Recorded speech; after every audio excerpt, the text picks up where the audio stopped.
On today's hot sheet, I'm discussing today's CPI report, inflation update, NAR's existing home sale report for January, and the $10,000 singles tax here just the day before Valentine's Day. Today is Friday, February 13, 2026. I am Byron Lazine, and the hot sheet starts now.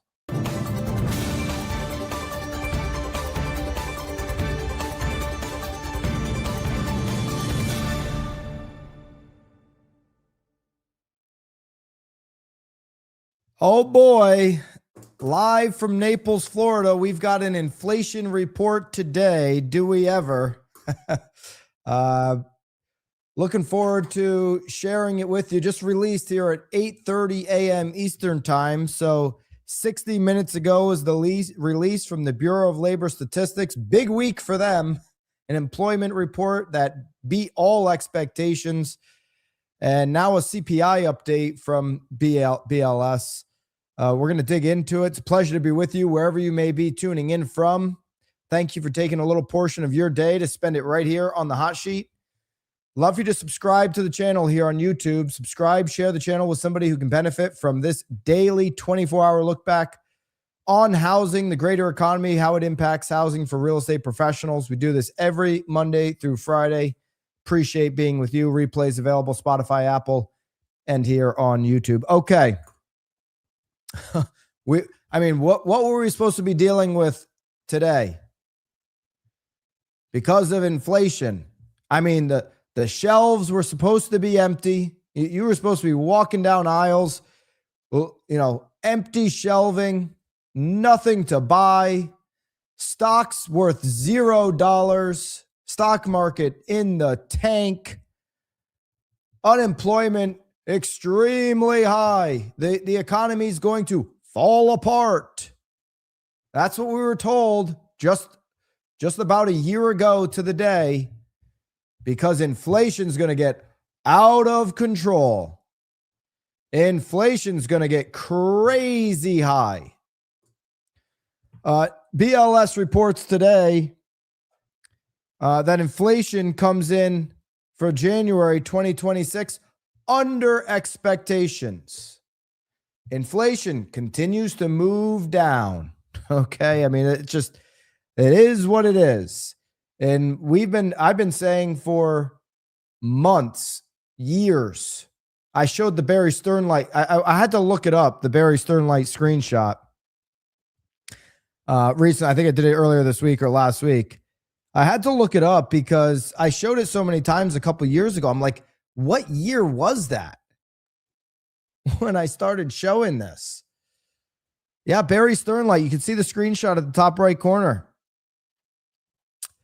That screenshot was taken in April of 23, 3 years ago. When Barry Sternlight told us, hey, they got CPI shelter keep moving up and to the right, but real rents in real time are actually moving down. It doesn't make sense. The CPI data is wrong. Bureau of Labor Statistics, they get a lot of things wrong, right? That big jobs report that we saw, 130,000 jobs in January, that'll get revised down. Their CPI data is brutal. Their CPI data has been inaccurate for years. Inflation's been overstated for quite some time, but we were supposed to be dealing with huge inflation, yet inflation comes in here on the month at 2.4%, or on the year now at 2.4%. We have a target of 2.4%. The expectation was 2.5. Month over month increase comes in at 0.2. Expectation was 0.3. By all measurements, inflation beats expectations on the CPI report. Guess what led the charge? The index for shelter was the largest factor in the monthly increase. Copy paste, they put that thing in there every single time. Guess how they come up with the shelter and CPI? It's a survey of 8,000 people, often reached on the telephone. which is plugged into a wall. Do you have a telephone plugged into your wall? I actually do now. My daughter has one of those tin cans to talk to her friends. Keep her off, hold off on the cell phone as long as you can. Get a tin can. 8,000 people are surveyed for owner's equivalent rent. That's the metric we use to drive shelter. If you used real-time data on shelter, if you used what we have at our fingertips and look at every single week right here on the hot sheet, BLS could download the hot sheet show notes and get a better indication on shelter than they have right now. There are reports like Trueflation that is using the real-time data that says inflation's at 0.68%. That is at 0.68%. That not only is it at target of 2, it's closer to deflation. It's below target. By the way, how'd the target at 2% ever? Why are we at this 2% target? Oh, some guy in New Zealand back in the 80s said that should be the target, and we've ran with it ever since then? New Zealand? We're going to let New Zealand comment on the American economy? A New Zealander? No offense, New Zealanders. Probably a fantastic group of people. What experience does New Zealand have on the American economy? The greatest economy in the world. And we're going to go off of some guy back in last century saying, no, the target should be 2%. And we're just going to roll with that? What's it been historically in America? It's been 2.7. We're below historic numbers, the average on inflation. Well over 100-something years as they've been tracking this. I think it's 150 years. You're talking about 2.7% on inflation. The inflation conversation is over. I'm sorry, but it is. Now, where everybody gets it confused, well, if inflation's over, I thought prices would be lower. No. No. You don't remember the $2.3 trillion that Congress was encouraged to print by Jay Powell back in 21, 22? They just kept printing money, unnecessarily printing money. We didn't need to just compound the money printing. That's why inflation happened. Inflation only happens when the government makes decisions for you to go ahead and devalue your dollar and print more money. That's when inflation happens, not any of this other crap that you hear. The inflation conversation's over. We're not going back to 2019 prices. We broke a new price level. Wages are going to have to catch up. It's going to take time for things to feel affordability. Affordable and inflation are two different categories, two different buckets. Well, if inflation could come down, I could afford this. No, you couldn't. We're at a new price level. We're not going back. I wish I bought every house that I listed in 2012, 2013, 2014. I wish I bought them all and didn't list any of them. I'll never have those opportunities again in my life. It's rearview mirror. I'll never be able to buy those homes up on the Connecticut shoreline at those numbers again in my life. Great lesson for every agent. Are you only listing or are you thinking about buying some this year? Bam, go buy some. Okay, so CPI, here's the look. Much better than expected. 10 years down. Stock market remaining near all-time high. Remember, the stock market was supposed to be zero. Stock market was supposed to be zero. All-time high. Here's the look. Remember, we didn't have data October, November, 0.2%. Got to go back to July to see a reading this low. on the 1 month change. 2.4%. This is the lowest we've seen in the past year.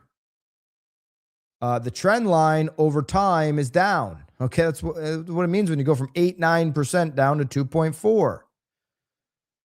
All right, speaking of shelter, which makes up the most of the report, even though the calculations on shelter are ludicrous, even the Wall Street Journal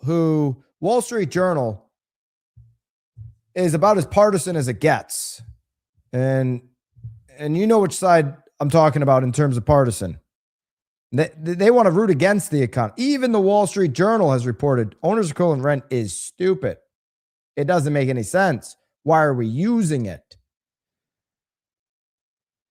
Shelter, 35+% of the report.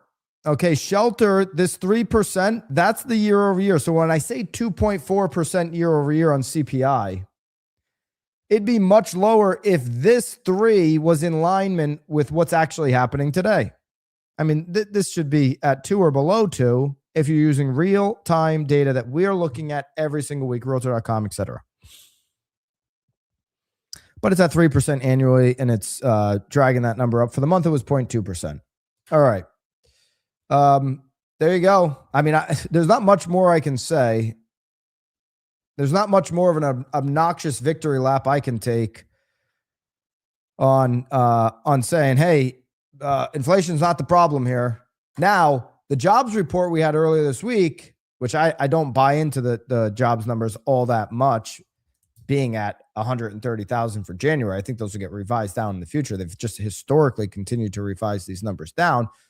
But for the time being, having a strong jobs number and then, good news on inflation, they probably cancel each other out on rates. Like, just because you got good news here on inflation doesn't, rates are going to go down. I mean, 10 years moving down, but probably in the long haul, those two things cancel each other out if jobs stay strong or stable anyway. We are seeing some move. I'm going to take the movement here, 4.052.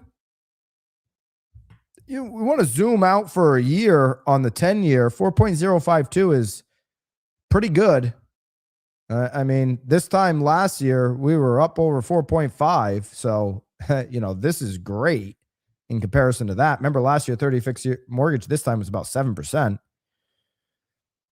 So far for the year, this is the lowest point year to date on the 10-year. Today's reading. So 4.052 on the 10-year. If we go back even further, last 90 days, there's only been one moment here, and that was, call it beginning of December when we got a lower read on the 10-year. So 30-year fixed yesterday came in at 6.10. The weekly came in at 6.09. Talk to your local lender. They're getting, depending on personal qualifications, they're getting loans written in the high fives right now. Depending on the product and the person, everybody's personal finances matter when applying for a loan. We all know this. But you're hearing some high fives because we've been kind of hanging around low sixes here. You can buy down into the high fives. There's opportunity. 93% chance that there will be no change, though, to the federal funds rate coming in March. That's according to Polymarket. 77% chance no change for April. 51% chance that there'll be a 25 basis point cut. 10% that there'll be a 50-point basis cut in June, which would be potentially Kevin Warsh's first meeting to lead the committee if Congress puts him through. I only think Congress puts him through if the DOJ cancels out that partisan. I'll go the other direction now. That partisan witch hunt of a investigation on Jerome Powell. Even if he overspent, this is where the administration's got to not be petty. Okay, if you want to get some of the things done that you're trying to get done. Okay. Speaking of petty, NAR's report on existing home sales, not great. Existing home sales for 2026 come in at 3.91 million. It's really hard to get under 4 million. Like, you got to really have a weak housing market to get under 4 million on existing home sales. Year over year for January's report, down 4.4%. Month over month, down 8.4%. Homes for sale, up 3.4% year over year, 1.22 million. These are all homes. Condos include everything. Month over month, down 0.8%. Months of supply, last January was 3.5. This January, 3.7. That's still technically across the country a seller's market. You kind of have two different markets going on. You got Sun Belt's going to be much different, much higher on months of supply, creating a buyer market condition than you would see in the Midwest, Northeast. Median sale price year over year up 0.9%. Doesn't beat inflation at 2.4, obviously. Year over year up 0.9% to 396,800. Okay, existing home sales, not a great number. Okay, 3.91. Now it was expected to move down, but year over year down 4.4%. There are signs with pendings, and we look at this every Monday. There are signs with pendings that this spring will be better than last spring. Mortgage applications are up. Pending home sales are up on the whole year to date.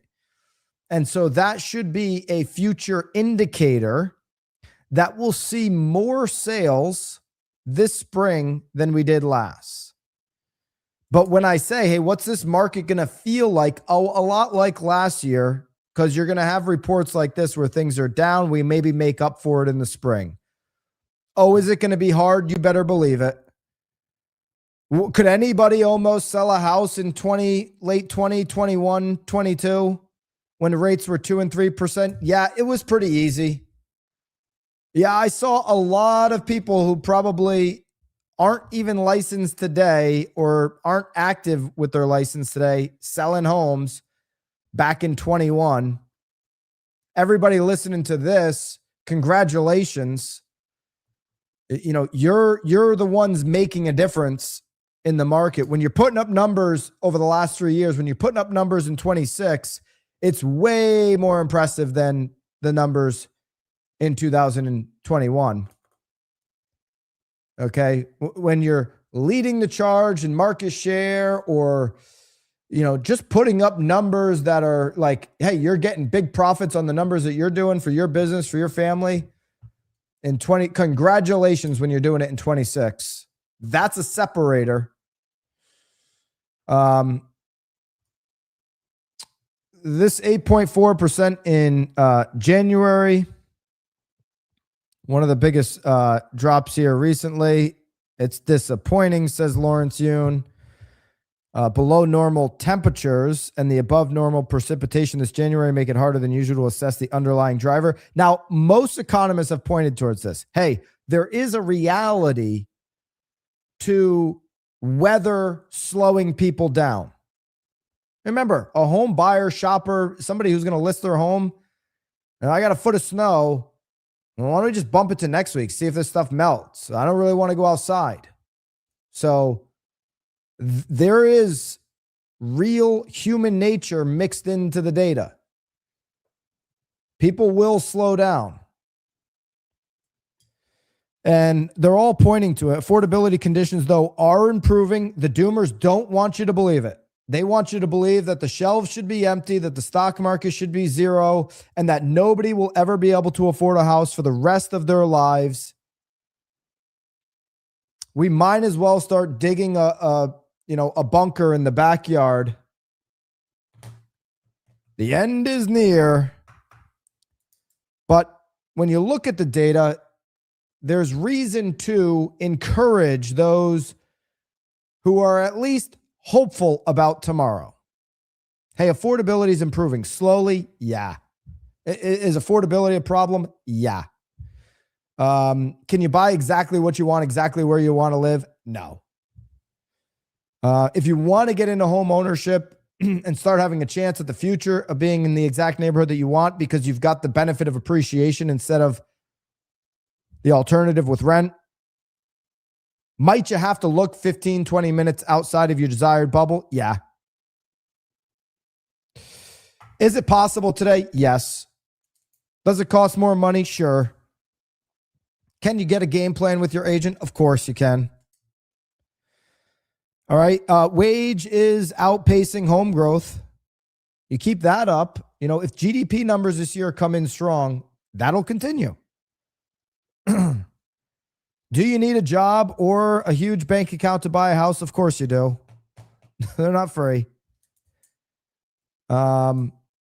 Mortgage rates lower than a year ago, almost by a full percentage. Okay. Let's look at total affordability here in January. The affordability index rose to 116.5 in January, up from 111.6 in December and 102 a year ago. Affordability improved across all regions. Northeast, +9. Midwest, 12.2. South, 15.2. And the West, 17.1. It's improving. Doesn't happen overnight. It's improving, though. Here's the existing home sale snapshot. Per region. Northeast, 5.9% decrease in month over month. Annual rate of 480,000. That's down 4% for the year. So Northeast down, median price up over $500,000. Well, I'm in the Northeast. I want to buy a super fancy house. Hey, the median price in the Northeast is 500,000. Midwest, it's under 3. Oh, hate the Midwest. Okay. I get it. Midwest, 7.1% decrease in sales month over month. Down 7.1% year over year. Ivy Zellman says the Midwest in 10, 15 years is going to feel like Florida. Not on the weather. She's talking about the levels of competition from retirees because of these prices. These prices over the next 10, 15 years are going to move up in the Midwest. You can't build homes for what you can get in the Midwest right now. People are, you know, the remote thing. I know a lot of back to office, but the remote thing is here to stay. They're down to an annual rate of 920,000 on these sales with these new numbers. South, 9% decrease in sales, annual rate of 1.8 million. West, 10% month over month down, 7.9% for the year. And by the way, the South year over year, 1.6% down on these sales. That's the lowest number. So the South, with all the inventory, with all the whining I tend to hear from some agents in the South, there's too much inventory. Sellers don't want to make a move. Well, your sales haven't dipped as much as the other regions. So plenty of opportunity. I think it's a great opportunity. I love it. I love this market. 21, 22 was annoying. It made it look way too easy. You shine in this market, you're super valuable in this market. If you can show your skill set off in this market, what do you think happens to comp? Okay? Don't sue me, bro. I'm not telling anybody to charge any comp. I'm just telling you the truth. What do you think happens to comp when your services are more valuable? That's just simple math. So total existing home sales going back to 22, obviously the lowest we've seen. You had a 3.9 mark in 24 as well. Expect this number to go up with the leading indicators that we have throughout the year. Median price of existing home sales, it's up from this point last year, 393,000. What happened in the middle of last year? We went up to 432,000. What's going to happen in the middle of this year? Homes are going to be more expensive. If I'm a buyer, do I want to be under contract today or in June when everybody's doing it? Today, I get a lower price. Any 12-month window, I get a lower price today. I mean, look, even when real estate is accelerated the most, where are the lowest prices? Oh, they're now the winner. 360 in 23, up to 410. 378 in 24 winter, up to 326 mid 24. 393 last winter, up to 432. 396 today. Guess what it's going to go up to? More than 432, I would imagine. Man, I don't know. Buyers don't want to make a move. Well, show them this. Hey, do you want to pay more in 3 months because the snow will be off the ground? Do you want to pay more in 3 months because everybody tells you to buy in the spring? Do you want to pay more in 3 months because you're waiting for rates to come down another 1/10 of a point? Or do you want the lower price today? Do you want the more leverage today?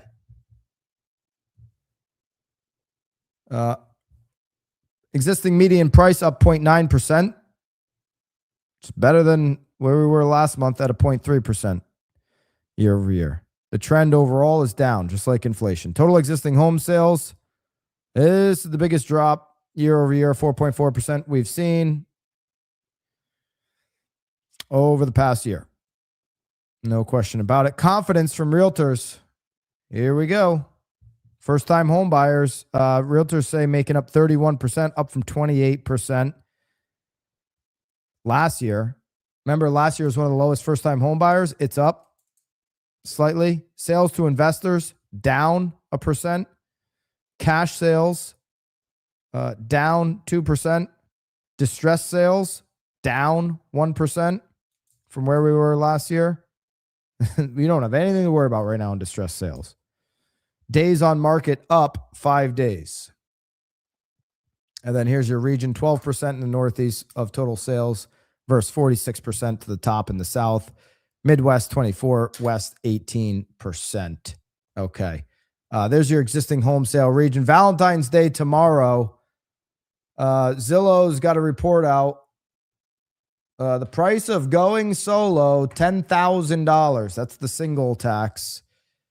So if you're on one of the apps, by the way, the apps, those dating apps, former Zillow CEO runs them now, Spencer Raskoff. Shout out to Spencer. Was the first in-person interview we did as part of BAM's launch right at his home. It was a great time. Thanks for having me, Spencer.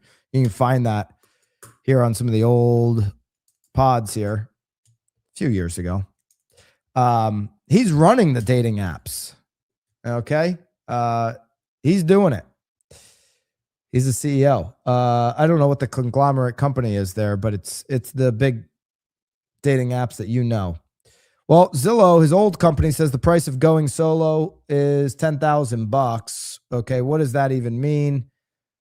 According to Zillow rentals data, renters who live alone pay an average of $10,000 more per year than renters who share housing.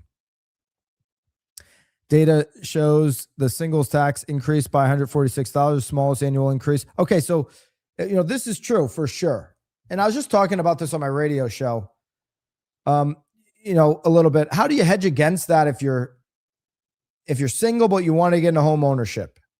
Okay, you use the residential loan that lets you buy up to 4 units. You live in one and you get 2, 3, one other unit.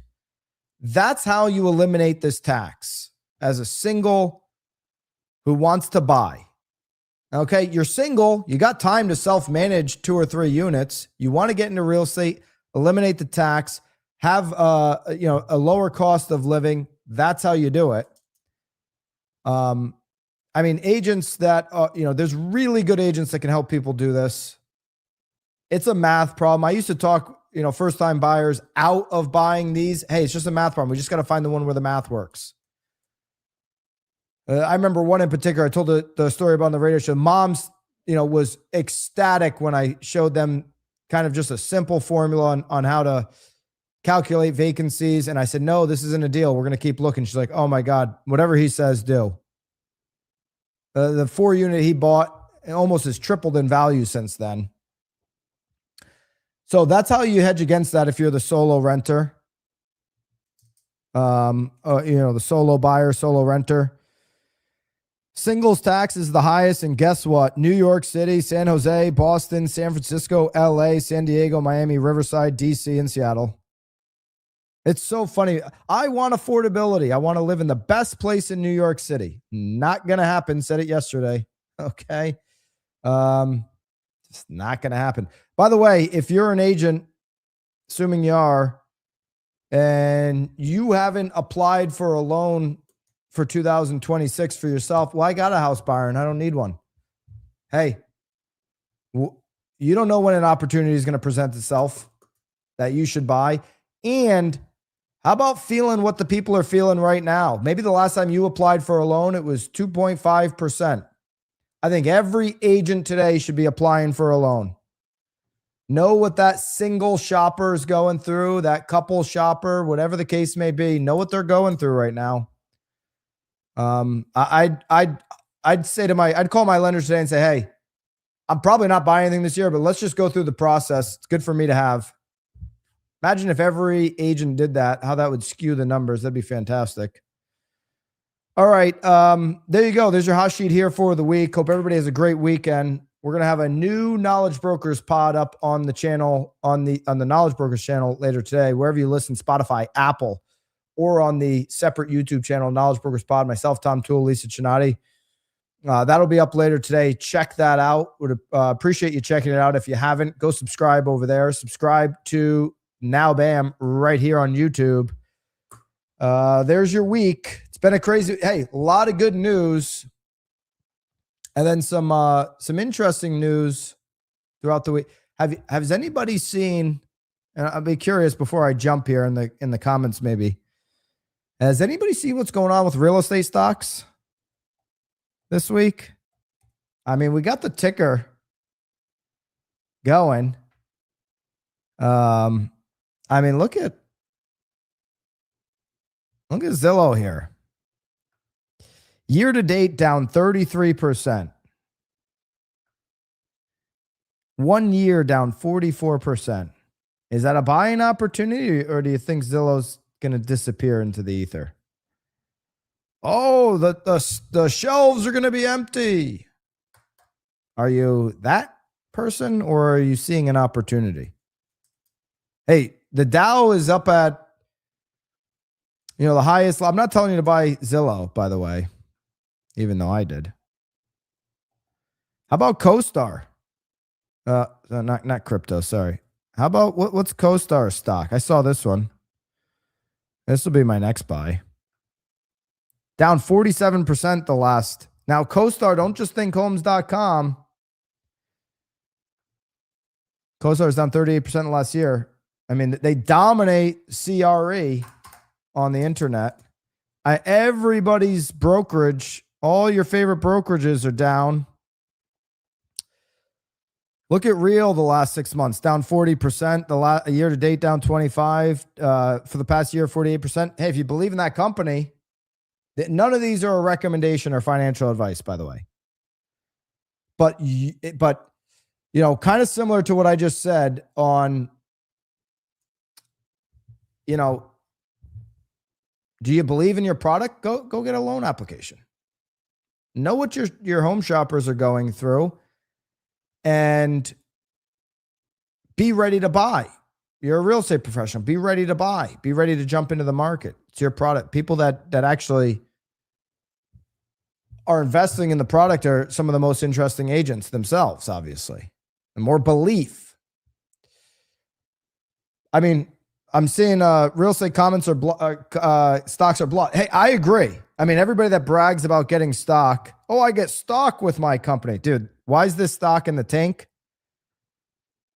It's only gone up 15% in the last 5 years. Why? Because all the rev share, the 10% of agents that get rev share dilute the heck out of this stock. There's massive dilution in a Real or an EXP, these stocks I'm getting stock for my company. They brag about, dude, for $2.77, I think I can afford some of the stock if I want to buy into it. Okay. Now I own some of Real. I bought it a long time ago. Of course, over the last 5 years, it hasn't done much. I get it. My point is, hey, there's buying up for me. There's buying opportunities in the companies I know are going to exist tomorrow. I know Zillow's going to exist tomorrow. I know CoStar is going to exist tomorrow. I know there's easy opportunity here. I know there's in what I believe double up opportunity on some of these. But, I know this business. So I kind of put my money where my mouth is. If you know this business, and I agree, hey, You're getting free stock from your company. Well, it isn't Tesla stock. You're not getting Tesla. I agree with the premise there. But there's opportunities right now on real estate stocks. While the stock market's hitting an all-time high, real estate stocks are hitting, multi-year lows. I'd be looking at real estate. I'd be looking at investing in real estate. And I'd also just be putting myself in the shoes of my customer right now and feeling what they feel. A lot of opportunity. I'm bullish on everybody listening here because you're not the 2022 agent who kind of made everybody say, what are these agents doing? No, you're the agent defying the odds. I appreciate you taking some part of your day. We got Knowledge Brokers later today. I'll see you over there. Until then, good luck and toodaloo.